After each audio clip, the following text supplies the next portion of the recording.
Bom dia, pessoal.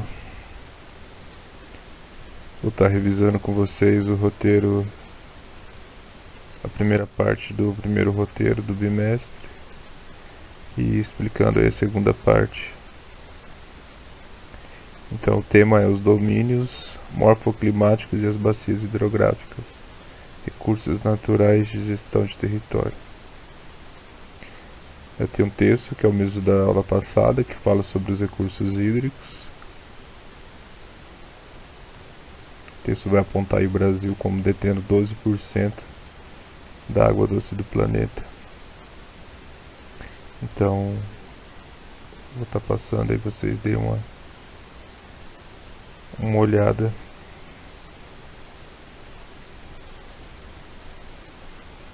Aí as questões muitos já responderam, já mandaram, mas como alguns não fizeram ainda, eu vou estar explicando novamente.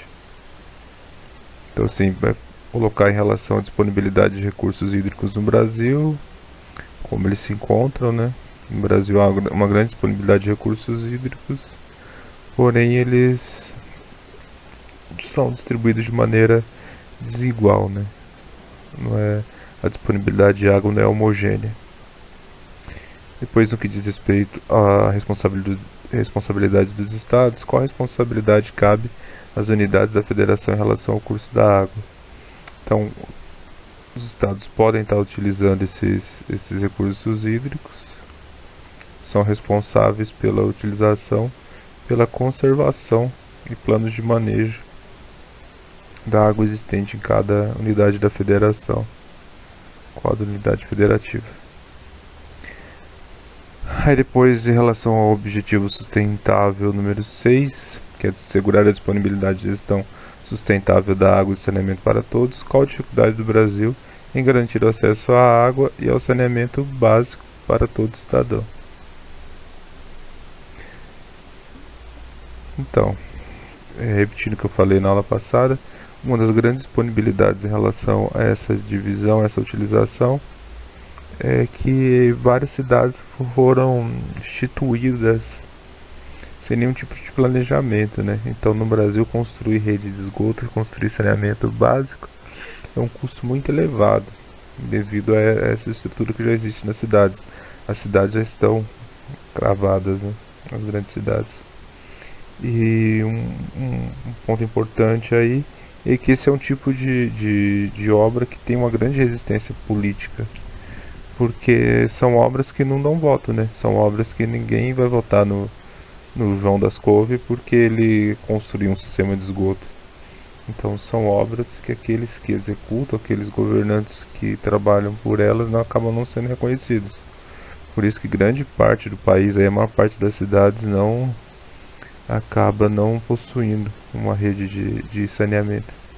E a distribuição de água, uma das diferenças é o que eu falei lá em cima, uma das dificuldades é o que eu falei lá em cima, que é que a água ela não está distribuída de maneira uniforme pelo território.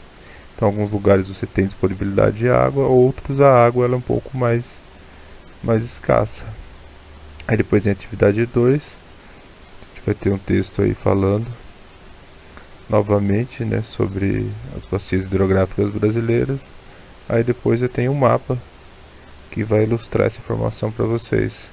Para vocês analisarem esse mapa, o que eu aconselho vocês, o que vocês devem fazer, é procurar um mapa político, que é aquele mapa que tem todos os estados, para vocês sobreporem a esse aqui, para que vocês identifiquem direitinho onde as bacias estão localizadas. Aí, com base no mapa, quais são as 3 maiores bacias hidrográficas? Então é um trabalho de observação, vocês vão ter que olhar o mapa para vocês responderem. Qual o principal problema hídrico enfrentado pela região sudeste? A região sudeste tem uma característica que é do que? Ela enfrenta um problema hídrico, mas não pela escassez de reserva de água. O problema é que as maiores cidades do país elas ficam na região sudeste. E elas foram se estruturando aí nos últimos 4 séculos de história do país sem nenhum tipo de planejamento. Então você pega a cidade de São Paulo, por exemplo, que é a maior cidade do país. A cidade cresceu às margens do rio Pinheiros e do rio Tietê. E todo o esgoto da cidade foi sendo jogado para esses rios. E isso se reflete, é uma realidade que se reflete nas represas que acabam fornecendo água para a cidade. Então o custo de limpeza dessa água ele é extremamente elevado. Então a água em cidades como São Paulo e Rio de Janeiro, ela tende a ficar cada vez mais escassa e o custo de para que essa água chegue até a residência das pessoas, ela tende a ficar cada vez mais cara. Porque o tratamento dessa água, por como é uma água muito poluída, muito suja, ela é muito cara. Então as pessoas acabam pagando por isso.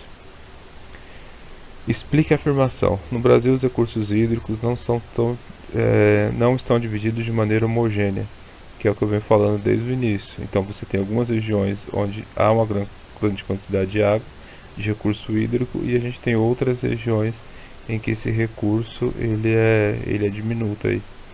Tem pouco recurso. Em qual bacia hidrográfica está localizado o estado de São Paulo? Então, vocês vão observar o mapa. Essa é uma daquelas atividades que eu falei para vocês sobreporem o mapa sobre o outro aí, para que vocês identifiquem.